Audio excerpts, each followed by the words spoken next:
Hello and welcome to the Bass Gear Magazine review companion video for the Arturia MiniFuse 2 audio interface. Now if you've been a good gearhead, you've already read the review, you know all about this. So this is just a really quick introduction.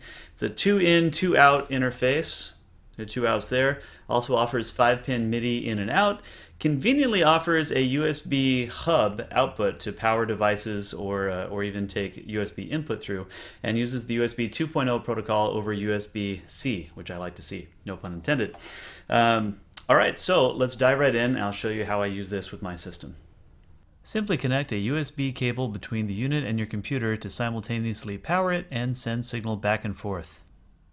Alright, so as you can see, now I have Ableton Live open. Ableton is my DAW of choice, my preferred DAW, and actually the MiniFuse 2 comes with a free trial of Ableton Live Lite, I believe. However, I already own Live 11. This is the Suite version, but that doesn't have any bearing on what we're going to talk about. So first things first, let's open up Options, go down to Preferences, just to make sure that we have the right interface selected. Because I'm using multiple ones. And as you can see, here we go, I have the MiniFuse ASIO driver selected for Ableton. If I click on this hardware setup button, it brings up the control panel. So right now, I think this is a default. It's set to safe mode and 128 samples. Ordinarily, I wouldn't really be using either of those things. I have a pretty competent system. Usually I try to use about 64 samples as a buffer size, and I usually don't use a safe mode. However, the latency is so low that it really isn't, it's not going to affect my performance. I may not even perceive it. There's a big difference in real latency and reported latency and actual latency. Some drivers don't tell the truth, and some pieces of software don't tell the truth. When Ableton is telling me that I'm below about 10 milliseconds, then I'm pretty happy. Usually it's not going to affect me negatively. And like I said, I may not even perceive it at all. So let's get this going here, and I will just record a little riff.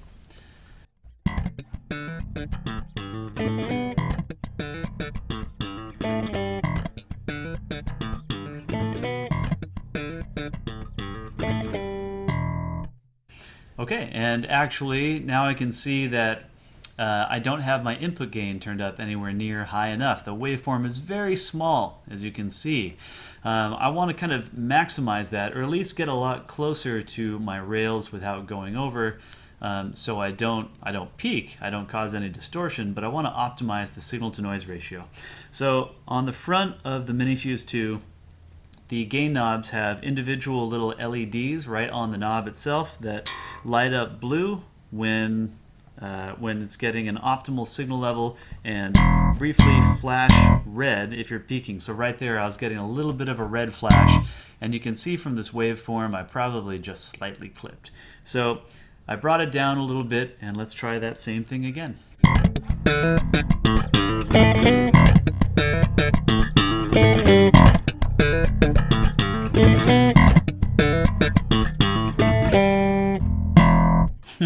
Well, aside from kind of screwing up that riff, this looks pretty good. I might have gotten a little bit close to clipping there on that first note, but I can always kind of enlarge this and investigate and see what's up. Looks like I just avoided it. I just made it right under the mark. So there you go. There's not really anything significantly different workflow-wise about how the MiniFuse 2 works as an interface if you've ever used one before.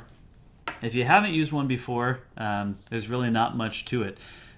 Basically, by following what I just showed in the options and preferences, by setting up your interface and just having it connected to your computer, that's really most of the work that you need to do.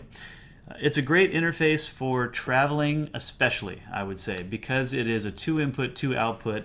It's not ideal for large ensembles, or if you're doing live performances. Sometimes when I perform live, I use an interface that gives me 4 discrete outputs. So I have a separate output for bass, vocals, front of house, which is all my tracks, and then a separate personal monitoring output. Something like this isn't really designed to do that. It's not really aimed at that type of person.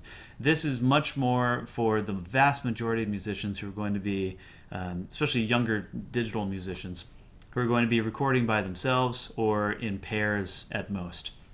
And if you're just using it in a kind of studio environment or in a portable environment where you're using headphones or a pair of monitors, its 2 outputs are more than sufficient for that. Make sure you subscribe to the Bass Gear Magazine channel on YouTube so you can stay informed on all the cool new stuff that we are checking out and writing about and filming for you. It's a pretty fun job, I have to tell you. All right. Thank you guys very much. See you next time.